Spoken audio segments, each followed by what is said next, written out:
Saudaraku, ada suatu kontras motif antara orang-orang pada umumnya dengan para ahli Taurat setiap kali mereka datang pada Yesus.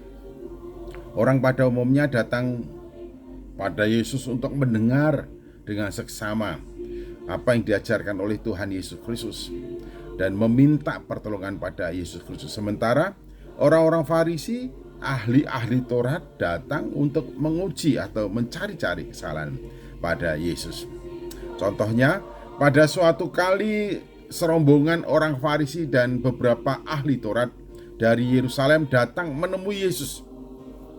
Mereka melihat bahwa beberapa orang muridnya makan dengan tangan tanpa cuci tangan dulu. Mereka menganggap bahwa makan tanpa cuci tangan itu najis. Sehingga mereka datang dan menanyakan hal itu kepada Tuhan Yesus Kristus. Guru, mengapa murid-muridmu makan tanpa mencuci tangan terlebih dahulu? Ada kalanya di dalam gereja juga bisa terjadi orang-orang datang ke gereja bukan mendengar sabda Tuhan, tetapi untuk mencari kesalahan dan mengkritik khotbah pendeta. Sama seperti ahli Taurat dan orang-orang Farisi itu.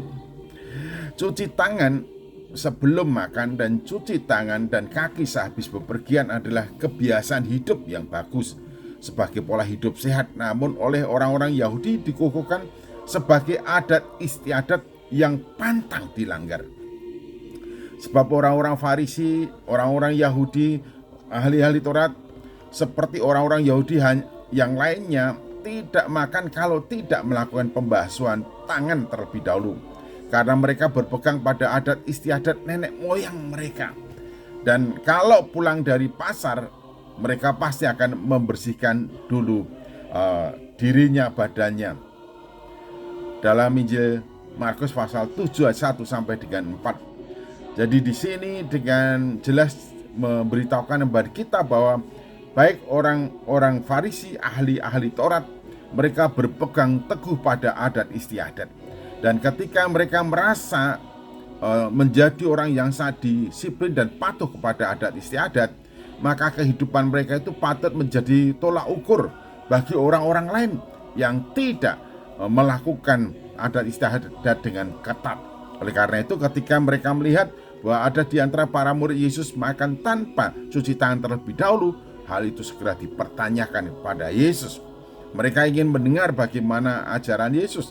Mereka ingin mendapatkan di dalam posisi mana Yesus Kristus berhadapan dengan adat istiadat itu. Intinya untuk mempersalahkan Yesus semata. Orang-orang Farisi dan para ahli Taurat cepat-cepat mengkritik murid-murid Yesus kepada Yesus dengan dasar adat istiadat yang dianggapnya kekuatannya melebihi firman Allah. Banyak warisan lain lagi yang mereka pegang, umpamanya hal mencuci cawan, kendi dan perkakas-perkakas tembaga. Karena itu orang-orang Farisi dan ahli-ahli Taurat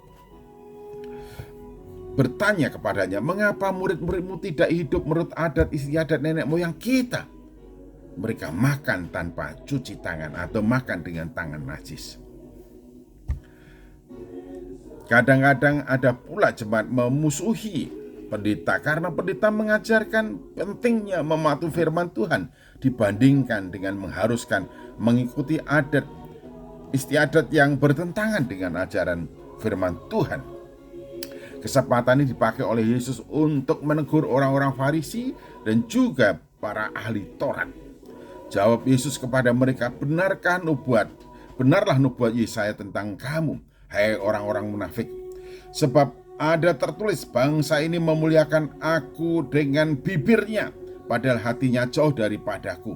Percuma mereka beribadah kepadaku, sedang ajaran yang mereka ajarkan ialah perintah manusia.